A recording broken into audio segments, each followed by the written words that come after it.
So, hi, EDU 537, and welcome to this week's Week 9 mini lesson, where we're really looking at the concepts of leadership.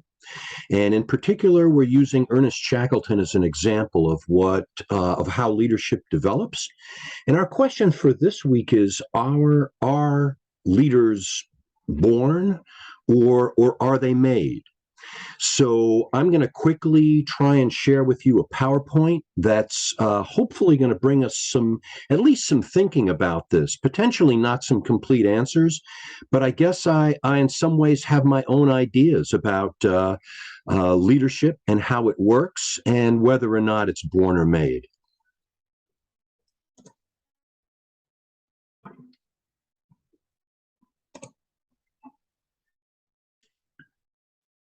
So I'm going to start us off here with, as I call it, perspectives on leadership.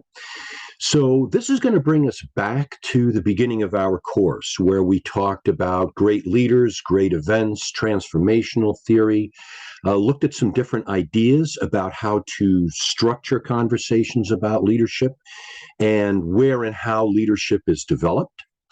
So we know since then we've looked at some different skills for leadership. We've looked at listening, we've looked at coaching, we've looked at developing team meetings, we've looked at creating action research to revitalize teaching and to get teachers thinking about their teaching. We've looked at PD and PL as methods to try and help and lead so that we can lead, but lead teachers toward better and better performance.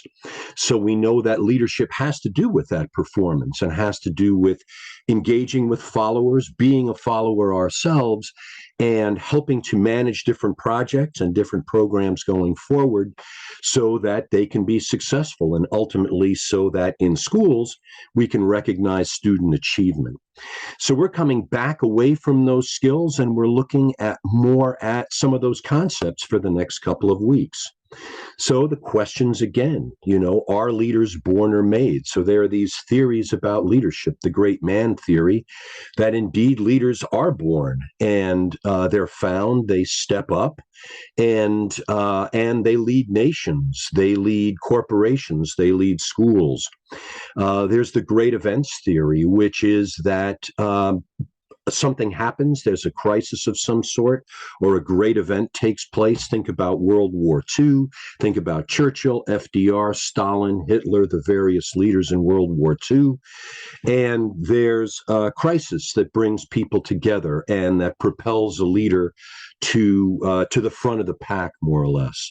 And there's also transformational leader theory. And just to remind ourselves about that, that's the interplay between leaders and followers. So leaders there evolve and develop with their followers, and both leaders and followers carry one another through to higher levels of achievement and higher levels of moral understanding in the transformational leader theory. So here's the question: who among the following people was a great leader? So we can look at all these and we can see some various leadership characteristics. For example, in the case of Stalin and Hitler, they were able to rally millions of followers toward a goal, toward a mission, toward a set of values that were more or less espoused from the top, but certainly to their countrymen at the time, they looked at great leaders. And we look at people like Nelson Mandela and Mother Teresa, Gandhi, Rosa Parks, and we have different models of leadership, different models of advocacy. So kind of thinking about where these characters came from and how these characters were developed is an important part of thinking about leadership, an important part of thinking about the various concepts that go along with leadership. And as you can see, some of these leaders may not have had the moral compass that others in this particular crew of individuals had. However, they definitely had leadership skills, and potentially some of the same skills that we've worked on over the last several weeks. So Shackleton's a great example to think about and a great example to consider as a leader with the question, was he born or was he made?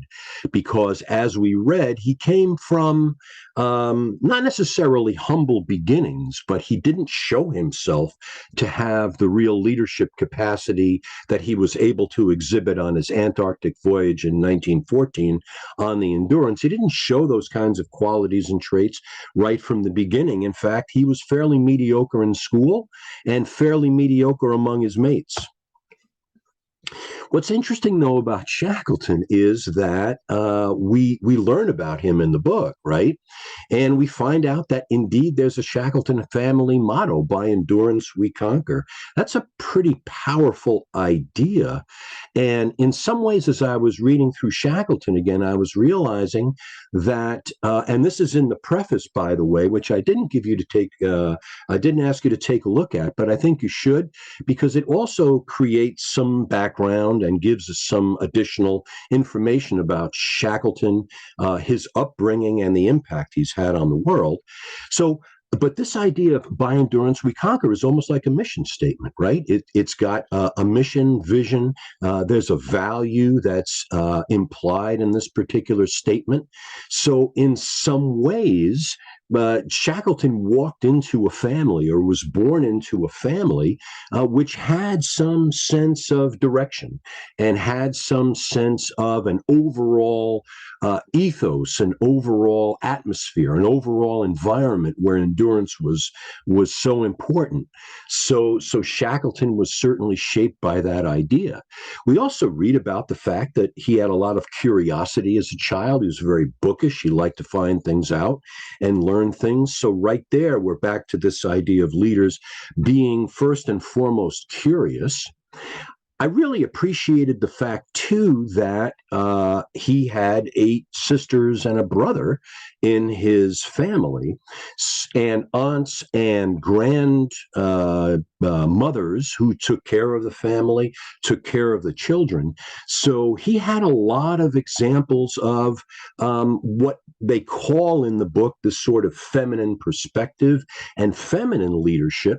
So he had both the man and the woman, both those sort of poles of gender identity, working in his favor in some ways, because he learned some things certainly from having the examples of women.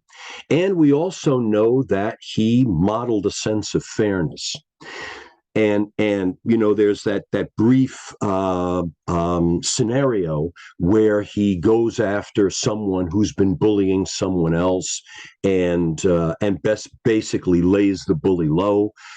So he has a sense of some integrity and sort of some sense of fair play and fairness, and how people should relate to one another.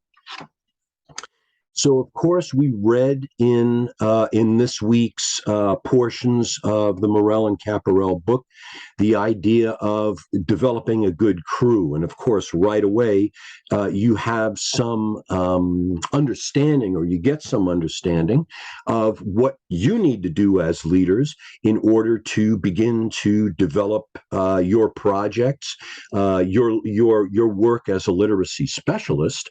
First and foremost, it's getting a good team. And he understood certain things about character. So character is really critical, because it can't be taught. It can be developed, but it's a personal kind of understanding and a personal kind of effort to become a different person and a better person in some ways. So he hired for optimism, and optimism was an important first quality of all of his crew members. And of course, Shackleton was very optimistic as well.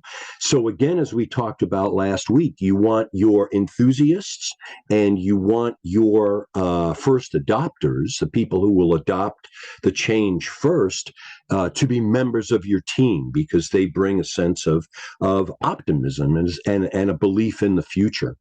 He also had, I think, a pretty clear sense of a flat hierarchy, and I think he got that in some sense from his being in a family and his seeing the feminine perspective as often as he did. So hierarchy, competition, those kinds of things. Even though he was very competitive, when it came to his leadership style, he tended to flatten things out. He was still the ultimate decision maker. He was still someone who was captain of the crew, and it was his job to make sure that everybody got home safe.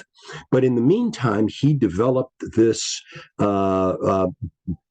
an interplay, an integration of different kinds of teams, of different kinds of talents, of different kinds of personalities and characters that really, I think, benefited the crew and benefited his effort in the Antarctic.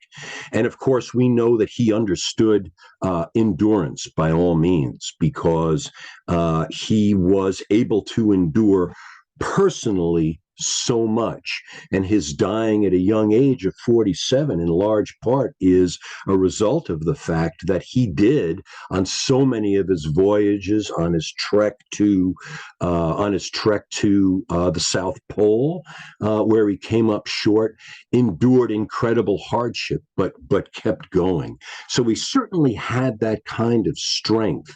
And potentially that's something that was born in him, but he certainly developed it as well. And we know that he hired for talent.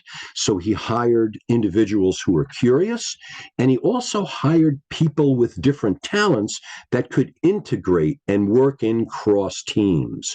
So your literacy specialist efforts, you're the reading expert, your teachers are the classroom experts, your special educators and your paras are your special education experts.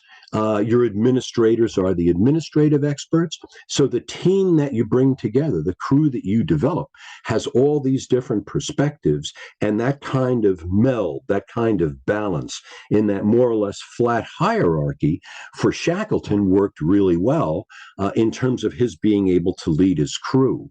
And of course, ultimately, he trusted his people. And as we read in Morell and Caporel, for Shackleton, people came first. So he was always in touch with his followers and really understood and watched and observed who they were, how they behaved, and how he could elicit from them even higher even better effort and higher understanding about their place and how they were going to survive. So one of the interesting things too about Shackleton is that he and Morell and Caporel point this out. He was very, very flexible. And this is something that other Arctic explorers and Antarctic explorers, polar explorers and expedition leaders really didn't have. They went after the mission at all costs, and they really forgot about the personal element and the people who were involved. And of course, all of these different expeditions throughout the late 19th and early 20th century ended in tragedy. So he also developed his team. So selecting the crew was important, but he created an atmosphere and developed a structure where his crew members could thrive, where they could gather a sense of their own agency and their own usefulness on the team. So he was able to observe those team members for their strengths, use their strengths, and he was also very careful to watch for signs of stress. So these are two things as team leaders that you also want to watch for. He also implemented routine. And this is one of the most significant ways in which and by which his crew survived. So on a regular basis, they had jobs to do. Their jobs changed periodically. They didn't always do the same thing. They were moved around in that kind of interdisciplinary focus. So he essentially set an agenda, their survival. He created norms by his example and his work with different crew members. He delegated responsibilities to different crew members. Action was important, so there was always activity on board ship, and there was always activity towards some sort of goal, the goal of survival. And finally, he was careful to share his results in the same way you would with a team, in terms of talking about and communicating with his crew and letting them know exactly what the next steps were. And as we're reading, and as we'll see in many more pages in Shackleton's Way, he celebrated frequently, and his life on the Endurance and his crew's life on the Endurance was enjoyable. There was a lot to do. There was music. There was poetry. There were meals together. There were frequent conversations about home and frequent conversations about how people were feeling and celebrations of the team. So these basic ideas, the basic skills that we've been talking about, transfer nicely into Shackleton's example. There are basically three reasons for calling team meetings and holding team meetings. And I think this is what Shackleton did throughout his time in terms of rescuing his crew and helping his crew survive. Community building, right? He brought the crew together and they celebrated, they enjoyed themselves. They developed a sense of mutual respect and understood responsibilities.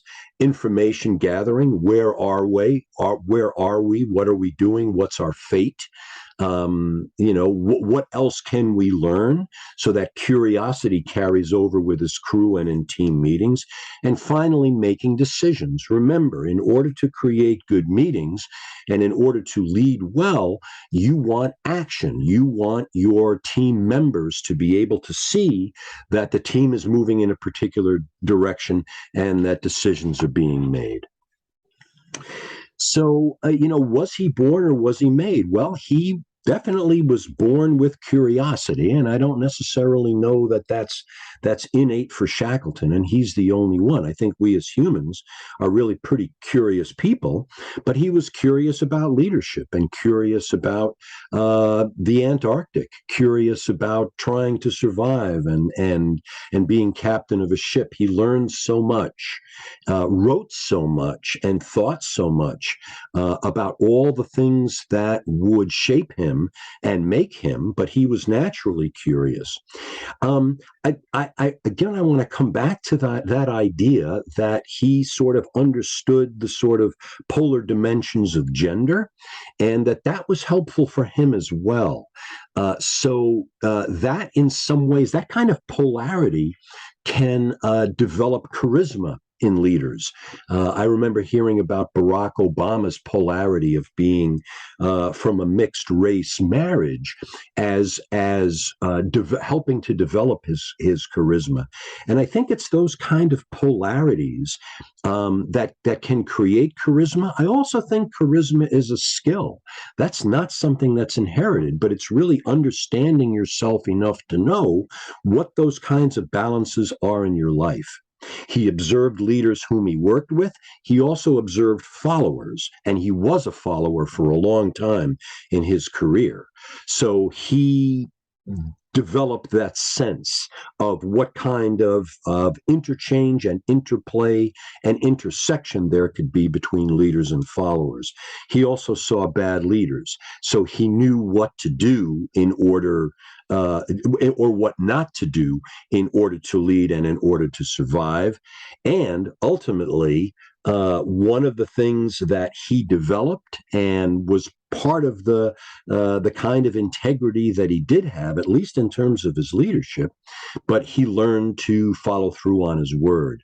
So the actions, the decision making that his crew was part of, they saw that thread, they saw that follow through. They listened and participated because they recognized that this was someone who was true. So they gave him their respect as a result. So I'm going to stop us there, and kind of giving you some thoughts about Shackleton, giving you some thoughts about leadership. Also tried to relate some of the ideas and the skills that we've talked about already into Shackleton's process and into Shackleton's leadership profile this week to kind of help you think about leadership a little bit more. So I'm looking forward to reading your posts. I'm looking forward to reading your papers this week. I want to thank you again for all your good work and your diligence. And I am very much looking forward to diving into the course, seeing what's there, and then arriving at some other questions and some other ideas with Shackleton that have to do with notions of collaboration, for example, and ultimately what we can learn from him for all the different traits and characteristics that we read about in our book, Shackleton's Way. So thanks very much. I'll see you next week. And I really appreciate, again, all the good work you're doing, and thank you for being with me.